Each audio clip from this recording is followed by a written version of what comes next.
কোন ব্যক্তি যখন গুনার কাজ করে, এই ব্যক্তি গুনার কাজ করার পরে তার এই চেহারার মধ্যে গুনাহগুলো ভাইসা ওঠে।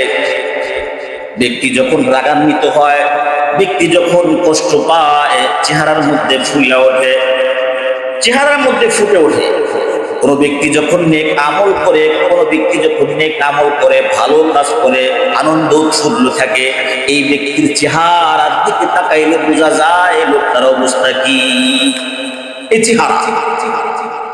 চেহারার মধ্যে যে ব্যক্তি বেনামাজি, তার চেহারার মধ্যে থেকে নূর উজ্জ্বলতা উঠে যাবে।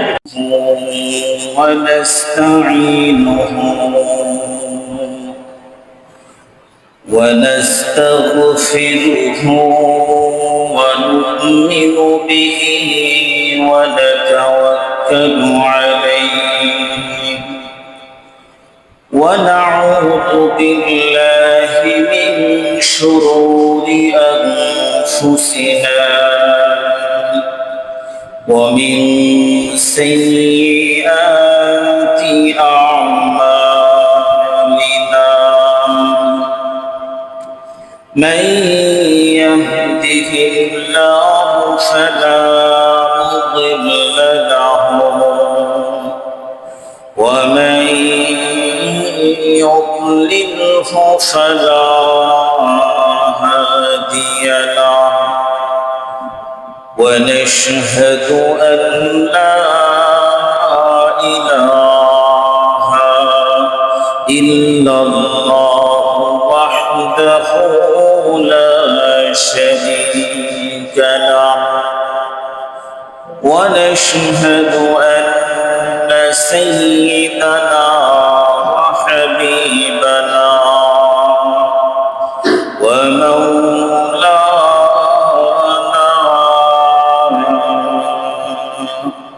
محمدا عبده ورسوله أما بعد فقد قال الله تبارك وتعالى في كلامه المجيد وفرقانه الحميد أعوذ بالله من الشيطان الرجيم بسم الله الرحمن الرحيم إن الأبرار لفي نعيم وإن الفجار لفي جحيم وقال النبي صلى الله عليه وسلم من ترك صلاة متعمدا فقد كفر أو كما قال عليه الصلاة والسلام সকলেই দুরূদ শরীফ পড়ি اللهم صل على محمد وعلى آل محمد كما صليت على إبراهيم وعلى آل إبراهيم إنك حميد مجيد اللهم بارك على محمد وعلى آل محمد كما باركت على إبراهيم وعلى آل إبراهيم ইন্নাকা হামিদুম মাজিদ। আলহামদুলিল্লাহ সুম্মা আলহামদুলিল্লাহ। আল্লাহ পাকের দরবারে অসংখ্য অগণিত শুকর এবং সুজুদ যে আল্লাহ রাব্বুল আলামিন আমাদেরকে জুমার সালাত আদায় করবার জন্য তার ঘর মসজিদে এসে বসার তৌফিক দান করেছেন, এজন্য শুকরিয়া আদায় করি আলহামদুলিল্লাহ। গত কয়েক জুমা নামাজের গুরুত্ব এবং ফজিলতের ব্যাপারে আলোচনা করা হয়েছে। নামাজ পড়ার গুরুত্ব এবং নামাজ পড়লে ফায়দা কি হবে। গত জুমায় নামাজের ফায়দার ব্যাপারে আলোচনা করা হয়েছে। নামাজ পড়ার দ্বারায় আল্লাহ রাব্বুল আলামিন এই বান্দার উপরে সন্তুষ্ট হয়। নামাজ পড়লে পরে আল্লাহ পাক নামাজি ব্যক্তির জিম্মাদারি নেয়। নামাজ পড়ার দ্বারায় জান্নাতের মধ্যে প্রবেশ করার ওয়াদা কে করছেন? আল্লাহ পাক করছেন। নামাজ পড়ার ফজিলত, নামাজ পড়ার ফায়দা আমরা আলহামদুলিল্লাহ শুনেছি। নামাজ না পড়লে ক্ষতি দেখবে। যারা নামাজ পড়ে না আর যারা নামাজ পড়ে তারা কি এক? যে ব্যক্তি দুটো চোখে দেখে আর যে দেখে না, দুজন কি সমান?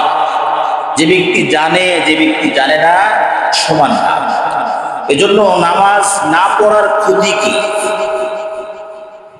নামাজ না পড়ার শাস্তি কি, এই ব্যাপারে আজকে আলোচনা শুনবো ইনশাআল্লাহ। নামাজ না পড়া, নামাজ যে ব্যক্তি পড়বে না এই ব্যক্তির ব্যাপারে আলোচনা। নামাজ পড়ে না এমন ব্যক্তি মুসলমানদের মধ্যে পাওয়া খুবই কষ্টকর, কঠিন হবে যে নামাজ পড়ে না। নামাজ পড়ে, তবে দেখা যায় 5 ওয়াক্ত পড়ে না, কয়েক ওয়াক্ত পড়ে। দিনের মধ্যে হয়তো বা 2 ওয়াক্ত ছুটে যায়, কিন্তু নামাজ পড়ে। কিছু কিছু প্রথম নাম্বার হলো 5 ওয়াক্ত নামাজ সময় মতো জামাতের সাথে আদায় করতেছে, 1 নম্বর মুসল্লি। দ্বিতীয় নম্বর মুসল্লি ফজর পড়ে না, বা অন্য 2 ওয়াক্ত 1 ওয়াক্ত বাদ যায়, আরো 4 ওয়াক্ত পড়ে। আবার কিছু কিছু মুসল্লি আছে 3 ওয়াক্ত বাদ যায়, 2 ওয়াক্ত পড়ে। এরকম আছে, এরাও তো নামাজ। আবার কিছু কিছু মুসলমান আছে তারা সপ্তাহে 1 দিন করে নামাজ পড়ে, তারাও কি নামাজি। আবার কিছু কিছু মুসলমান এরকমও আছে যারা বৎসরে 2 বার নামাজ পড়ে, বাৎসরিক 2 বার নামাজ পড়ে। কিছু কিছু ভাই আছে কি মুসলমান ভাই, তারা সপ্তাহে শুক্রবার আসলে তারা জুমার নামাজ আদায় করে, তারাও কি নামাজি। আবার কিছু কিছু মানুষ আছে জুমার নামাজও আসে না, রক্তিয় নামাজে তো আসেই না, জুমার নামাজও আসে না, কিন্তু ঈদের নামাজ না পড়লে কেমন দেখা যায় এই জন্য আসে। ঈদে পাঞ্জাবি কিনা লাগে ইত্যাদি ইত্যাদি, যাই হোক সে ঈদের নামাজে আসে। 2টা ঈদ বছরে 2 ঈদের নামাজে আসে। আবার এমনও কেউ মুসলমান আছে যে ঈদের নামাজেও আসে, ঈদের নামাজেও আসে না, তারাও কিন্তু নামাজি। কিরকম নামাজি? বাবা মারা গেছে অথবা মা মারা গেছে, ভাই বোন আত্মীয় স্বজনদের মধ্যে কেউ মারা গেল, এই ব্যক্তি 5 ওয়াক্ত নামাজ কালাম পড়ে না, জুমার নামাজও পড়ে না, ঈদের নামাজ পর্যন্ত পড়ে না। বাবা মা আত্মীয় স্বজনদের মধ্যে যখন কেউ মারা যায় তখন এই ব্যক্তি জানাজার নামাজে আসে। কোন নামাজে? জানাজার নামাজে আসে। তাহলে এই ব্যক্তিও কিন্তু কি নামাজি। যদি এভাবে বোঝা যায় সারা দুনিয়ার মধ্যে কোনো মুসলমান বেনামাজি নাই, আসেনি? এভাবে যদি কেউ খোঁজে যে বেনামাজির শাস্তি, বেনামাজির আযাব, বেনামাজি যদি হয় সে নামাজ তো পড়ে, আরে কোনো না কোনো নামাজ পড়ে। তাহলে এই যে কয়েক প্রকারের নামাজের কথা বললাম, এদের অবস্থা কি? যারা নিয়মিত নামাজ কালাম পড়ে আলহামদুলিল্লাহ, তো তাদের ফজিলত আলোচনা গত সপ্তাহে হয়েছে। তাদের জিম্মাদারি কে নেবে? আল্লাহ পাক নেবে। তাদের উপরে সন্তুষ্ট কি হবে? আল্লাহ পাক সন্তুষ্ট হবে। কবরের আযাব লাঘব হবে, আমল নামা ডান হাতে আসবে, এই ব্যক্তির উপরে আল্লাহ পাক সন্তুষ্ট হয়ে জান্নাত দান করবেন। এখন যারা নামাজ কালাম পড়ে না তাদের ব্যাপারে কি? নামাজের মধ্যে যারা কাফের, নামাজ যারা পড়ে না, এদের ব্যাপারে ভয়াবহ হাদিসের মধ্যে উল্লেখ রয়েছে। এদের অবস্থা খুবই ভয়াবহ। নামাজ না পড়লে এদের অবস্থা কি হবে? আল্লাহ রাব্বুল আলামিন কালামে পাকের মধ্যে ঘোষণা করেন, কুল্লু নাফসিন বিমা কাসাবাত রহিনা। প্রত্যেকটা মানুষ তার নিজের কামাই, তার নিজের হাতে নিজে কি করবে? নিজের কামাই নিজেই ধ্বংসের দিকে নিয়ে গেছে। যার যার ধ্বংস শেষে নিজের ধ্বংস নিজেই নিয়ে আসছে। এরকম ইল্লা আসহাবাল ইয়ামিন ফি জান্নাতি ইয়াতাসালুন। আল্লাহ রাব্বুল আলামিন বলেন যে প্রত্যেকটা মানুষ সে নিজের ধ্বংস নিয়ে আসতেছে, তবে যারা ইয়ামিন ডানওয়ালা মানে নেককার, যাদের আমল নামা ডান হাতে আসবে, এরা ক্ষতিগ্রস্তরা, এরা কোনো বিপদের মধ্যে পড়বে না, ঝামেলার মধ্যে পড়বে না। ইল্লা আসহাবাল ইয়ামিন ফি জান্নাতি ইয়াতাসালুন। তাহলে ডানওয়ালা কারা? ডানওয়ালা হলো যাদের আমল নামা ডান হাতে আসবে। আমল নামা ডান হাতে কাদের আসবে? যাদের নেকের পাল্লাটা ভারী হবে, তাদের আমল নামা ডান হাতে আসবে। ডান হাতে আসলো মানেই সে কি? জান্নাত। আসলেই কি সে জান্নাত। নামাজি ব্যক্তি যারা নামাজ পড়ে না, আর যারা নামাজ পড়ে না যারা, এদের জন্য হাদিসের মধ্যে আসছে দুনিয়ায় জীবিত থাকা অবস্থায় কয়েকটা ক্ষতি তাদের, ইন্তেকালের সময় কিছু ক্ষতি, আযাব আর গজব, ইন্তেকালের পরে কয়েকটা আযাব। দুনিয়াতে জীবিত থাকা অবস্থায় মরার আগে যে ব্যক্তি নামাজ পড়ে না, বেনামাজি, এই ব্যক্তির প্রথম নম্বর হলো এই ব্যক্তির জিন্দেগি থেকে বরকত উঠে যাবে, কোনো বরকত সে পাবে না। এক নম্বর, সে বরকত পাবে না, বরকত তার থেকে দূর হয়ে যাবে, শেষ। বরকত তো বুঝি না, বরকত কাকে বলা হয়? কেউ 1 লক্ষ 2 লক্ষ টাকা ইনকাম করেও তার আরো লাগবে, মানে অভাব দূর হয় না। কেউ 10,000 টাকা বেতনে চাকরি করেও তার অভাব দূর হয়ে যায়। আল্লাহ পাক যতটুকু দিয়েছেন অভাব নাই, আলহামদুলিল্লাহ, যা কিছু দরকার হয়ে যাচ্ছে বরকত। আর যতটুকু ইনকাম আছে কিন্তু আরো ডবল দরকার, এটা হলো বেবরকত। মানুষের বেনামাজির প্রথম নাম্বার হলো এই ব্যক্তির জিন্দেগি থেকে তার বরকত গুলো উঠে যায়। 2 নম্বর কারণ হলো এই ব্যক্তির চেহারা থেকে নূর উঠে যায়, নূর। এই চেহারাটা আপনার আমার রব নিজ কুদরতি হাতে বানাইছেন। এই চেহারাটা শরীরের অন্য পুরা বডি একরকম, আর এই চেহারাটা কিন্তু আরেক রকম। হাতের মধ্যে যে কোনো মালিশ টালিশ ঔষধ ব্যবহার করা যায়, যে কোনো ঔষধ চেহারার মধ্যে লাগানো যায়। এটা একটা সেন্সিটিভ জায়গা, এটা আল্লাহ পাক নিজ কুদরতি হাতে বানাইছে। এই চেহারাটা কেমন? কোন ব্যক্তি যখন গুনার কাজ করে, এই ব্যক্তি গুনার কাজ করার পরে তার এই চেহারার মধ্যে গুনাহগুলো ভাইসা ওঠে। ব্যক্তি যখন রাগান্বিত হয়, ব্যক্তি যখন কষ্ট পায়, চেহারার মধ্যে ফুলে ওঠে, চেহারার মধ্যে ফুটে ওঠে। কোনো ব্যক্তি যখন নেক আমল করে, ভালো কাজ করে, আনন্দ উৎফুল্ল থাকে, এই ব্যক্তির চেহারার দিকে তাকাইলে বোঝা যায় লোকটার অবস্থা কি। এই চেহারার মধ্যে যে ব্যক্তি বেনামাজি, তার চেহারার মধ্যে থেকে নূর, উজ্জ্বলতা উঠে যাবে, থাকবে না। এখন আল্লাহ পাক এই চেহারা থেকে সব কিছু উঠে নেবে। 3 নম্বর হলো এই ব্যক্তি যত প্রকারের আমল করবে কোনো আমল তা আমলের বদলা তাকে দেয়া হবে না। বেনামাজির যত আমল করুক এই আমলের বদলা প্রতিদান আল্লাহ রাব্বুল আলামিন দিবেন। আল্লাহ রাব্বুল আলামিন বদলা দিবেন না। আমল করতেছে, নামাজ পড়া, কিন্তু বহু দান সদকা ইত্যাদি ইত্যাদি করছে, এই আমলের কোনো বদলা আল্লাহ পাক দিবেন। হাদিসের মধ্যে আসছে, আমরা জানি যে নামাজ যে ব্যক্তি রোজা রাখে, রমজান মাসে রোজা রাখে, রমজানের বদলাটা আল্লাহ পাক নিজ কুদরতি হাতে বান্দাকে দান করবেন। শুনছি না হাদিস? কোন ব্যক্তি যখন রমজানের রোজা রাখবে, আহা, এই ব্যক্তির আমল, এই ব্যক্তির উপরে আল্লাহ পাক সন্তুষ্ট হয়ে কোন ফেরেশতাদের মাধ্যম নয়, আল্লাহ পাক নিজ কুদরতি হাতে তার বদলা দিয়ে দিবে। যে ব্যক্তি দান সদকা করে, দান সদকা, হাদিসে পাকের মধ্যে আসছে, নবী করিম সাল্লাল্লাহু আলাইহি ওয়াসাল্লাম ইরশাদ করেন, ইন্নাস সাদাকাতুনা তুদফিউ গাদাবার রাব্বি ওয়া তুদফিউ মাইয়িতাস সু, আও কামা ক্বালা আলাইহিস সালাতু ওয়াস সালাম। নবী আলাইহিস সালাম ইরশাদ করেন, সদকা হলো এমন একটা ইবাদত, সদকা করার দ্বারা আল্লাহ পাকের গুসাটা নিভে যায়।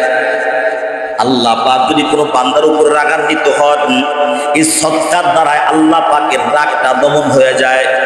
2 নম্বর হলো, কোনো বান্দা যখন আল্লাহ পাকের রাস্তায় সদকা করে, তাহলে এই ব্যক্তির সমস্ত গুনাহগুলো আল্লাহ পাক মুছে দেন। সদকায় আল্লাহ পাকের গুসা নরম হয়ে যায়, আল্লাহ পাকের আর রাগ থাকে না বান্দা যখন সদকা করে। সদকার দ্বারাই জিন্দেগির গুনাহগুলো আল্লাহ পাক মাফ করে দেন। তাহলে রোজার সওয়াব আল্লাহ পাক নিজ কুদরতি হাতে দিবেন। সদকা করলে আল্লাহ পাকের রাগ দূর হয়ে যাবে, আল্লাহ পাকের রাগ দূর হয়ে যাবে। 2টা আমলের কথা বললাম। 3 নম্বর আরেকটা আমল আছে, আল্লাহ রাসূল সাল্লাল্লাহু আলাইহি ওয়াসাল্লাম ইরশাদ করেন, কোন বান্দা যদি তার রবের ভয়ে বিন খাশিয়াতিল্লাহ, আল্লাহ পাকের ভয়ে তার গুনাহের জন্য চক্ষু দিয়া 1 ফোঁটা পানি বের করে, 1 ফোঁটা পানি, কি 1 ফোঁটা পানি যদি কোনো ব্যক্তি আল্লাহ পাকের ভয়ে বের করতে পারে, আল্লাহ রাসূল সাল্লাল্লাহু আলাইহি ওয়াসাল্লাম বলতেছেন, এই ব্যক্তির গুনাহগুলো আল্লাহ রাব্বুল আলামিন মাফ করে দেন। এই ব্যক্তির গুনাহগুলো আল্লাহ পাক মাফ করে দেন। আল্লাহু আকবার। কেমন মাফ করেন? যে এই ব্যক্তি, আল্লাহ পাক এই ব্যক্তিকে জান্নাতের মধ্যে প্রবেশ করাবেন, জান্নাতের মধ্যে প্রবেশ করাবেন। হাদিসের মধ্যে আসছে যে হাত্তা ইয়াউদুল লাবান ফি যারাই, যে অলান থেকে যখন, গরুর অলান থেকে যখন দুধ বের করা হয়, এই দুধ মানে অলানের মধ্যে প্রবেশ করানো যেরকম কষ্টকর, তাহলে যেই ব্যক্তির চোখ দিয়ে আল্লাহর ভয়ে 2 ফোঁটা পানি পড়বে, এই ব্যক্তি জাহান্নামে যাবে এরকম দুষ্ট। সে জাহান্নামে যাবে না, কোথায়? জান্নাতে। আল্লাহু আকবার। তাহলে আল্লাহর ভয়ে, যেমন আমি যা কিছু করতেছি আমার রব দেখতেছে, আল্লাহ তোমার জাহান্নামের আযাব সইতে পারবো না, আল্লাহ কবরের আযাব তো সইতে পারবো না, এভাবে যখন রবের আযাবের ভয়ে যখন কোনো ব্যক্তি আল্লাহর কাছে, তার রবের কাছে কান্নাকাটি করে 1 ফোঁটা পানি ফেলাইতে পারে, তাহলে এই ব্যক্তির উপর আল্লাহ পাক এত সন্তুষ্ট হয়। এরপরে আসেন, রোজা রাখলে আল্লাহ পাক নিজ কুদরতি হাতে এর বদলা দিবেন। সদকা করলে গুনাহগুলো মাফ হয়ে যাবেন। কেমন মাফ? যেরকম আগুন জ্বলতেছে, আগুনের মধ্যে পানি ফেলাইলে আগুন যেমন নিভে যায়, আল্লাহ পাকের রাগ পর্যন্ত দমন হয়ে যায়। আল্লাহ পাক এই ব্যক্তির গুনাহগুলো মাফ করেন। আল্লাহ পাকের ভয়ে যে ব্যক্তির চক্ষু দিয়া পানি বের করবে, এই ব্যক্তির উপরে আল্লাহ পাক সন্তুষ্ট হয়ে জান্নাতের ফয়সালা করবেন। এত ফজিলত, এই এত ফজিলত কোনোই কাজে আসবে না যদি এই ব্যক্তির নামাজ না থাকে। যেই ব্যক্তির নামাজ থাকবে না, এই ব্যক্তির কোনো আমল আল্লাহ পাক কবুল করবেন না, কোনো আমলের বদলা আল্লাহ পাক দিবেন না। লাভ কি? তাহলে নামাজ যদি না থাকে, নামাজ কেউ পড়ে নাই, কিন্তু সে দান, সদকা ইত্যাদি ইত্যাদি ইত্যাদি অনেক আমল করতেছে, তাহলে কি ফায়দা? কি? কোনোই ফায়দা হবে না। এই ব্যক্তির আমলের বদলা যে আল্লাহ পাক দিবেন না নামাজ ছাড়া। সব থেকে নামাজ আগে। একটা মুসলমান যখন কালিমা পড়ে মুসলমান হবে, কালিমা পড়ার পরের অপশনটাই সালাত, নামাজ। নামাজ পড়তে হবে, কোনো অবস্থাতেই নামাজ বাদ দেওয়া যাবে না। যে ব্যক্তি নামাজ পড়বে না, যে ব্যক্তি নামাজ পড়বে না, ইচ্ছে করে বাদ দিবে। ইচ্ছে করে যদি বাদ দেয়, নবী করিম সাল্লাল্লাহু আলাইহি ওয়াসাল্লাম ইরশাদ করেন, মান তারাকা সালাতান মুতাআম্মিদান ফাকাদ কাফারা। যে ব্যক্তি ইচ্ছা করে নামাজ বাদ দিল, ওই ব্যক্তি কাফের হয়ে গেল। ইচ্ছে করে যদি কেউ নামাজ বাদ দেয়, এই ব্যক্তি কাফের হয়ে গেল। নাউযুবিল্লাহি মিনাশ শাইতানির। তাহলে নামাজ ফরজ আমরা সবাই জানি। আজান হচ্ছে, শুনতেছি কানে, নামাজে আসতেছি না, নামাজ পড়তেছি না, তাহলে কি ইচ্ছে করেই তো আমি নামাজ বাদ দিচ্ছি? নবী আলাইহিস সালামের হাদিস, আবু দাউদ শরীফের হাদিস, যে ব্যক্তি মান তারাকা সালাতান মুতাআম্মিদান ফাকাদ কাফারা। যে ব্যক্তি ইচ্ছা করে নামাজ তরক করলো, এই ব্যক্তি কাফের হয়ে গেল। আল্লাহ আল্লাহ। যে ব্যক্তি নামাজ পড়ে না, এই ব্যক্তির তো শাস্তি দুনিয়া থেকেই শুরু। দুনিয়া থেকেই শুরু। সে যত আমল করবে, আমলের বদলা আল্লাহ রাব্বুল আলামিন তাকে দিবেন না। 4 নম্বর কারণ হইল, এই বেনামাজি ব্যক্তি যখন আল্লাহ পাকের কাছে দোয়া করবেন, আল্লাহ পাক তার দোয়া কবুল করবেন না। নামাজ না পড়লে আল্লাহ পাক দোয়াও কবুল করবেন। 5 নম্বর হইল, যে ব্যক্তি বেনামাজি, এই বেনামাজির জন্য কোন নেককার দিনদার মুত্তাকি ব্যক্তি দোয়া করলেও সে ফায়দা পাবে না। নিজের দোয়া তো কবুল হবেই না, অন্য কোন নেককার আল্লাহ ওয়ালা দোয়া করলেও কাজ হবে না। বিপদ না, মহা বিপদ। কোন আশায়, কোন ভয়ে নামাজ তরক করবো? নামাজ তরক করার কোন সুযোগ নেই, নামাজ পড়তেই হবে। এ হলো জীবিত থাকা অবস্থায়। মৃত্যুর আগের অবস্থা হলো এই, যখন এই ব্যক্তি মারা যাবে, মৃত্যুর সময় চলে আসবে। হাদিসে পাকের মধ্যে আসছে, এই ব্যক্তির রূহটা কবজ হবে খুবই ভয়াবহ অবস্থায়।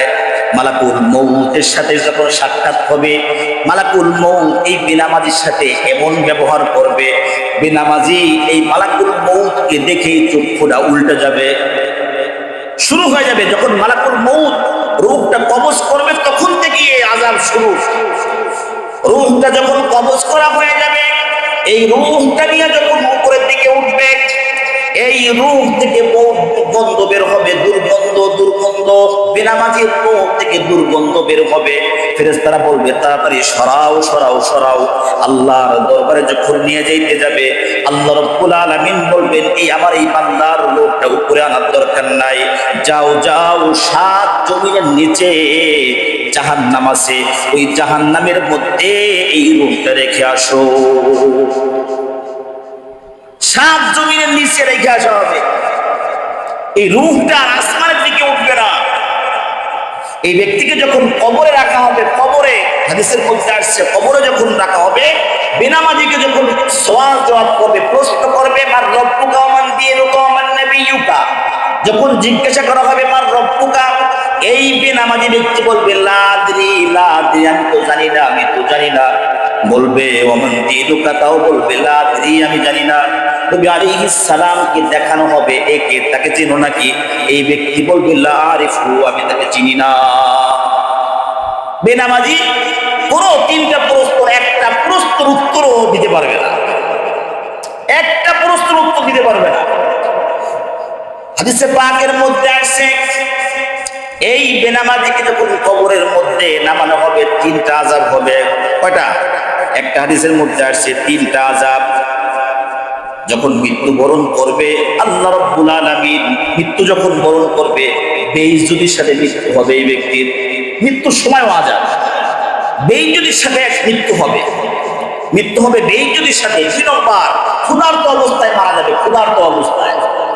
3 নম্বর, পিপাসার্ত অবস্থায় মারা যাবে, পানির তৃষ্ণায় গলা, বুক, চোখ সব শুকিয়ে যাবে। এই 3টা অবস্থা হবে মৃত্যুর সময়। মৃত্যুর পরে আবার 3টা। প্রথমে জীবিত অবস্থায় 5টা, মৃত্যুর সময় 3টা। 1 নম্বর, বেইজ্জতির সাথে মারা যাবে। 2 নম্বর, ক্ষুধার্ত অবস্থায় মারা যাবে। 3 নম্বর, পিপাসার্ত অবস্থায় মারা যাবে। অনেক পিপাসিত থাকবে, পানির তৃষ্ণা মিটবে না।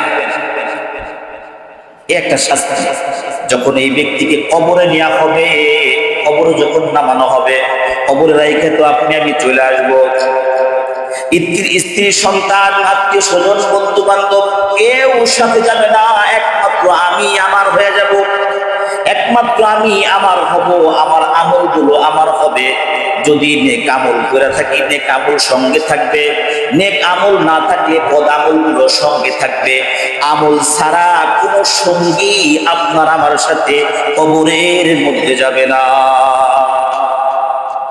আত্মীয় স্বজন বন্ধু বান্ধব সবাই কবরের গেটটা দরজা লাগাই দিবে চিরদিনের জন্য, আর পশ্চিম কালো খুলে কেউ দেখবে না।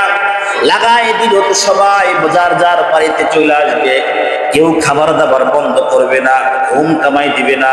আপনার আমার জন্য কোনো অফিস আদালত বন্ধ হবে না, কোনো কিছুই বন্ধ হয়ে যাবে না। পৃথিবীর সব কিছু ঠিকঠাক মতো চলতে থাকবে, শুধু আপনি আর আমি কবরে শুয়ে থাকবো। আপনি আর আমি খালি কবরে থাকবো। আপনার মিল কারখানা টাকা পয়সা ইত্যাদি সব চলবে, সব কিছুই কোনো কিছুই বন্ধ হবে না, সব চলবে, কিন্তু আমি আর আপনি কবরে চলে গেলাম। কবরে যখন গেলাম, দরজা বন্ধ করে যখন সবাই যার যার জায়গায় চলে আসলো, এমন মুহূর্তে নবী আলাইহিস সালাম বলতেছেন কবরের ভিতরে তিনটা আযাব। কবরের ভিতরে কয়টা আযাব? এক নম্বর হলো কবরটা সংকীর্ণ হয়ে যাবে। কবর সংকীর্ণ, কবর ছোট হয়ে যাবে, চাপা চাপা হয়ে যাবে।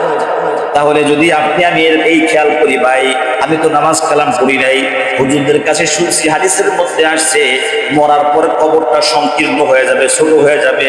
তাহলে তোমরা 10 হাত লম্বা লম্বা কবর বানাইবা, 10 হাত লম্বা কবর বানাইবা। আমি তো জানি যে কবরটা সংকীর্ণ হয়ে যাবে, লম্বা লম্বা কবর বানাবো, এদিকে 10 হাত ওদিকে 10 হাত, ভিতরে আরামে শুয়ে থাকবো, তো লম্বাই তো আছে। ও মেরা দোস্ত, এই ব্যাপারটা এরকম না। আপনাকে আমাকে তো 3.5 হাত কবরের মধ্যে রাখবে, চতুর্দিকে তো ক্লিয়ার রাখে, কবরের চতুর্দিকটা ক্লিয়ার থাকে না। কবর তো মানে চাপা কবর কেউ দেয় না, চতুর্দিকটা ক্লিয়ার থাকে। এই ব্যক্তিকে কবর সংকীর্ণ হয়ে যাবে, বেনামাজির কবরটা কি হবে? সংকীর্ণ হবে। যখন লাশটাকে রেখে আমরা চলে আসবো, এই মাটি তাকে এমন ভাবে চাপ দিয়ে সংকীর্ণ হয়ে যাবে, এই বুকের হাড়গুলো একটার ভিতরে আর একটা ঢুকে পড়বে। এক নম্বর, মৃত্যুর পরে কবরের মধ্যে 3টা আযাব, বেনামাজির 3টা আযাব। মৃত্যুর পরে কবরের মধ্যে বেনামাজির কয়টা আযাব? 3টা আযাব। এক নম্বর হলো কবর সংকীর্ণ হয়ে যাবে, চতুর্দিকে এমন চাপ মারবে, একটা হাড় আর একটা হাড়ের মধ্যে ঢুকে যাবে। আল্লাহ আমাদেরকে হেফাজত। 2 নম্বর হলো কবরে আগুন জ্বালায়া দেওয়া হবে। 2 নম্বরে কবরে আগুন জ্বালানো হবে। 3 নম্বর বিশাল বড় একটা সাপ দেওয়া হবে, সাপ। এমন একটা সাপ যে এক অক্ষ থেকে আর এক অক্ষ পর্যন্ত ধ্বংসন করতে থাকবে, ধ্বংসন করতে হবে। কত বড় সাপ, কত বড় সাপ!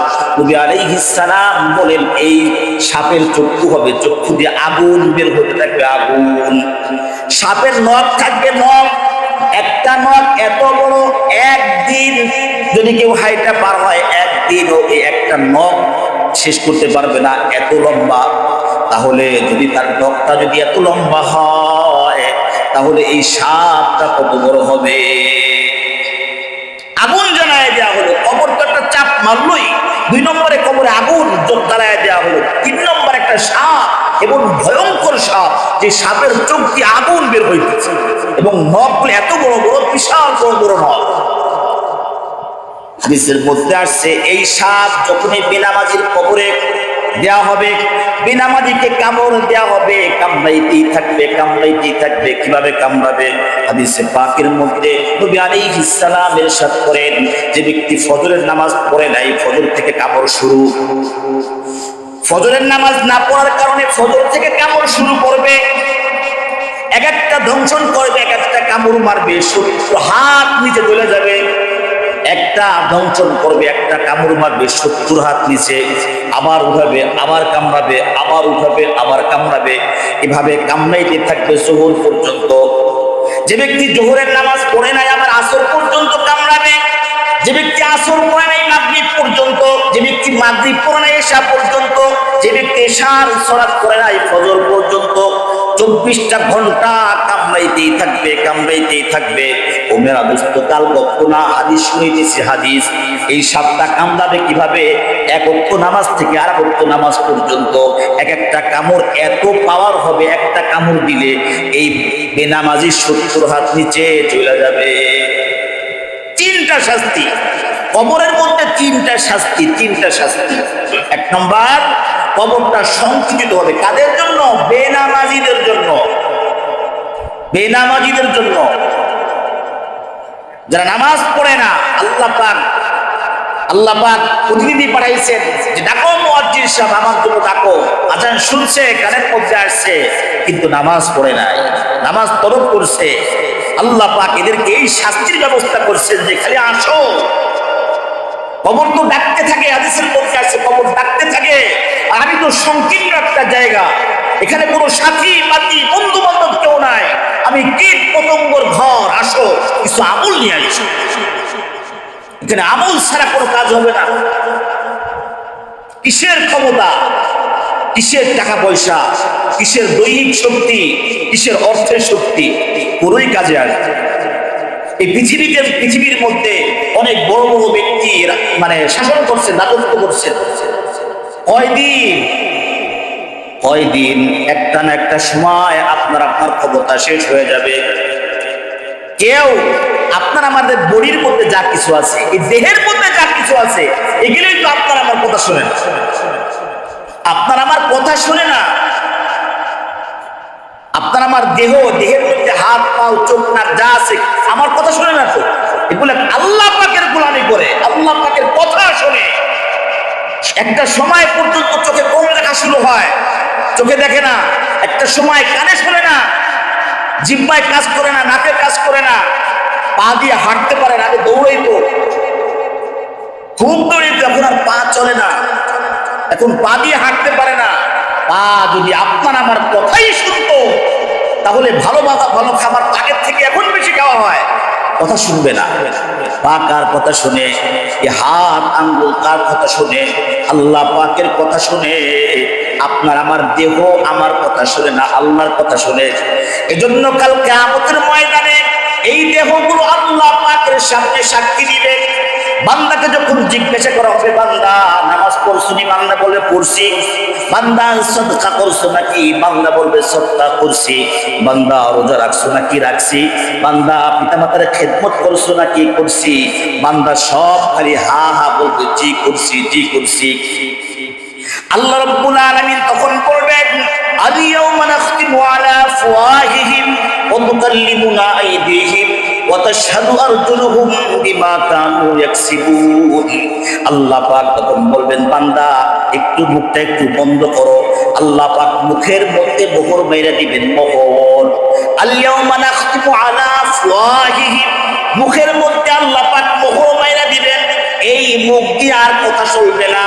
আপনি চেষ্টা করলেও আপনি কথা বলাইতে পারবেন না।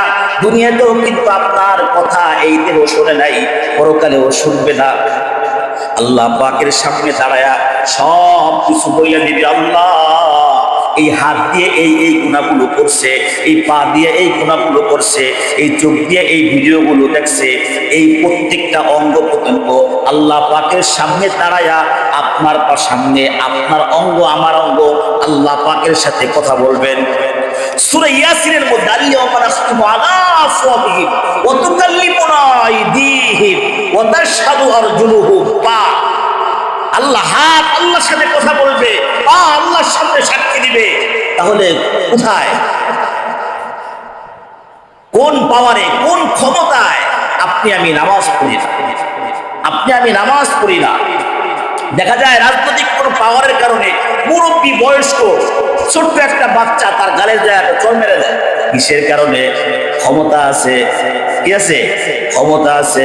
বাপের বয়সী তোমার ছেলে মানে মানুষের সাথে বেয়াদবি করে, ক্ষমতা আছে। ক্ষমতা কয়দিন? আরে যে কোনো মুহূর্তে তোমার ক্ষমতা উলট পালট করতে পারে কে? আল্লাহ। যে কোনো মুহূর্তে এখন তোমার ক্ষমতা আছে, সকালে বিকেলে নাও থাকতে পারে, কিসের বড়াই তুমি করো? এখন তুমি কোটিপতি আছো, আগামীকালকে ভিক্ষার থালা নিয়েও তোমার রাস্তায় নামতে হতে পারে, কিসের বড়াই? কে দিছে এগুলা? আরে আমরা তো আল্লাহকে মানি, সমস্ত ক্ষমতার অধিকারী একমাত্র আল্লাহ। আল্লাহ আমাকে রিজিক দান করেন, আল্লাহ আমাকে ক্ষমতা দান করেন। ইজ্জতের মালিক আল্লাহ, বেইজ্জতের মালিক আল্লাহ। কালামে পাকের মধ্যে আল্লাহ রাব্বুল আলামিন ঘোষণা করেন, কুলিল্লাহুম্মা মালিকাল মুলকি তুতিল মুলকা মান তাশা ওয়া তুইজ্জু মান তাশা ওয়া তুযিল্লু মান তাশা বিয়াদিকাল খায়র। আরে বেইজ্জতি কার হাতে? আল্লাহ পাকের হাতে। আবার ইজ্জত কার হাতে? আল্লাহ পাকের হাতে। ইজ্জত আল্লাহর হাতে, বেইজ্জতি তো আল্লাহর হাতে। বান্দা তোমার কোনো ক্ষমতা নাই। কার ক্ষমতা? তোমার কোনো ক্ষমতা নাই। বিদায় অহংকার তাকাব্বুরি কইরো না। এই দুনিয়ার কোটিপতি, দুনিয়ার শিল্পপতি, দুনিয়ার বাড়িওয়ালা এগুলা কোনোই কাজে আসবে না। নামাজ পড়ো, তোমার রবের কুদরতি পায়ে সেজদা লাগাও, আল্লাহর কাছে তওবা করো, ফিরে আসো। ফাফিরু ইলাল্লাহ, ফাফিরু ইলাল্লাহ, আল্লাহর দিকে ফিরে আসো। আল্লাহ তোমার তওবা কবুল করার জন্য উপস্থিত, রেডি আছে। বান্দা তওবা করলেই আল্লাহ পাক তওবা কবুল করবেন, গুনাহগুলো মাফ হয়ে যাবে। এখনো সময় আছে। পাঁচ ওয়াক্ত নামাজ যদি কোনো ব্যক্তি পিছনে ভুল হওয়া যা হবার হয়ে গেছে, আল্লাহ আমি এখন থেকে আর নামাজ বাদ দিব না, এখন থেকে হক হালাল ভাবে চলবো, আল্লাহ আমল আখলাক সব ঠিক করে ফেলবো। এই ব্যক্তি যখন আল্লাহর কাছে তওবা করবে, আল্লাহ পাক তওবার দরজা খোলা রাখছেন। তওবার দরজা খোলা, তওবার দরজা খোলা। সাময়িক দুনিয়াতে যা কিছু আছে সব ক্ষণস্থায়ী, স্থায়ী না। আজকে আপনার টাকা আছে, বন্ধুর অভাব নাই, খরচ করেন, দোকানে যান, যে যা খায় দিয়ে দেন, আপনি ভালো। মসজিদ মাদ্রাসায় এখানে আপনি ফ্যান এসি যা লাগে আমরা চাবো আপনি দিবেন, মাশাআল্লাহ অনেক বড় মানবী, অনেক বড় মাশাআল্লাহ। মসজিদ মাদ্রাসায় খুব খেদমত করেন, দিবেন না, আপনার কথা মনেও রাখবে না। আরে কে কারে মনে রাখে? কে কারে মনে রাখে? আমার দাদার নামই তো আমি ভুলে গেছি। কয়জন দাদার নাম বলতে পারবে? আচ্ছা, দাদার নাম বলতেই পারলো, ঠিক আছে, অসুবিধা নাই, সবাই পারবে। আপনার সন্তান আপনার দাদার নাম জানে? জিজ্ঞেস করলে কয়জন বের হবে? হয়তো বা দু একজন জানতে পারে যে আমার দাদার নাম, আমার দাদার নাম, আমার বাবার বাবা দাদার নাম। হয়তো 1-1.5 বছরই হইতে পারে সর্বোচ্চ। এই 1-1.5 বছরের মধ্যেই তো আমার দাদার নাম আমার সন্তান জানে। তাহলে আপনাকে কে মনে রাখবে? আপনাকে আমাকে কে মনে রাখবে? কে? এই যে যত দুর্ঘটনা ঘটতেছে রাজনৈতিক ভাবে বলেন, এমনি এমনি বলেন, যারা মারা যায়, একটা ঘটনা ঘটে যায়, কয়দিন মনে রাখে মানুষ? কয়দিন মনে রাখে? ওই তাৎক্ষণিক মনে হয় কিয়ামত করে ফেলবো। যখন উসমান হাদি রহমাতুল্লাহ আল্লাহ পাকে মাফ করে দেন, এই ব্যক্তি যখন গুলি খাইলো, এর আগে তো কেউ চেনেও না, অনেকে চেনেও না। যখন মারা গেল, মানে হাসপাতালে নিয়ে দৌড়াদৌড়ি শুরু করলো, তখন থেকে মানুষ চেনা শুরু করলো, এর বক্তৃতা, এর সব কিছু জানা শুরু করলো। আরে বাবা, মানুষ এত মানে এইভাবে ভেঙে পড়ছে যে উসমান হাদির জন্য মনে হয় জীবন পর্যন্ত দিয়ে দিল, এরকম একটা হয়ে গেছে। তো এখন মারা গেছে তো বহুত দিন হয়ে গেছে, কারণ মুখে শোনেন, আজকে শুনছেন সারাদিন, ফজরের পর থেকে আজকে পর্যন্ত কই সে তো অনেক কিছুই করছে। এমনই জিনিসটা হয়, কেউ মনে রাখবে না ভাই। আপনার আমার একাই কবরে যেতে হবে বিধায় এই যে দীর্ঘ একটা পথ, এই পথের পাথেও আপনারই জোগাড় করতে হবে। আপনি আমি একাই ওই ঘরের মধ্যে থাকবো, কেউ থাকবে না। ওই ঘরে থাকার জন্য কি কি দরকার এগুলা জোগাড় আপনার আমারই করতে হবে, কেউ করবে না। আপনি মনে করেন যে আমি মারা যাওয়ার পরে আমার সম্পদ থেকে আরেকজন সৎকার করবে? এই যে প্রথমেই তো আলোচনা শুরুতেই হাদিস শুনাইছি যে সৎকার দ্বারাই আল্লাহ পাকের গুসা বিলীন হয়ে যায়, সৎকার দ্বারাই বান্দার গুনাহ মাফ হয়ে যায়, সৎকার দ্বারাই কবরের আযাব মাফ হয়ে যায়। আপনার কি মনে হয় আপনার ইন্তেকালের পরে আপনার জন্য সৎকার করবে? কয়জনের সন্তানরা করবে? কতটুকু পরিমাণ করবে? মারা যাওয়ার পরে ওয়ারিসরা মাল নিয়ে মারামারি, মানে দলাদলি, থানা পুলিশ ইত্যাদি, গ্রামের মধ্যে বিশাল বড় সালিশ, এমনকি যারা লাশ দাফন করতে দেয় না।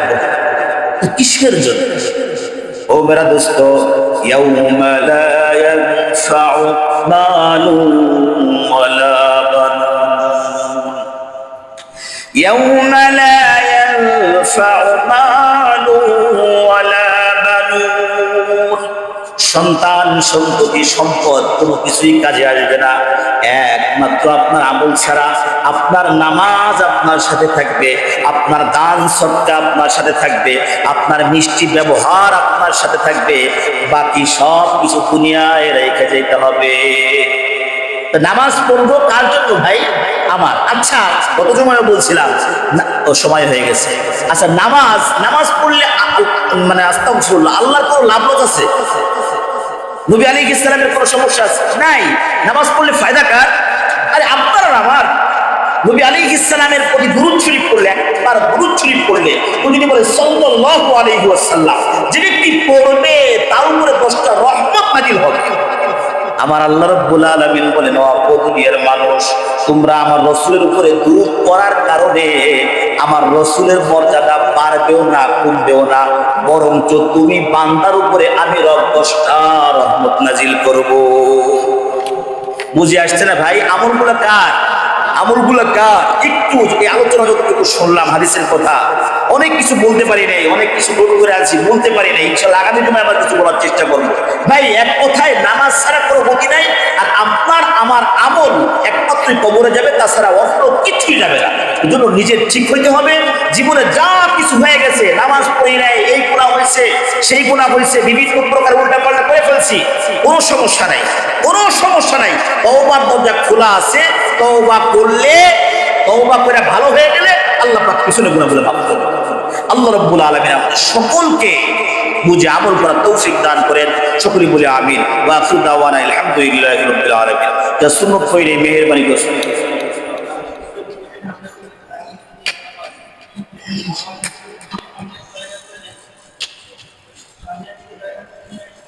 যেহেতু বাকি আমাদের আমরা একটু বেশি বেশি বসে আমাদের স্কুলে বসে বেশি বেশি বসে বেশি বেশি দাঁড়াই উপরে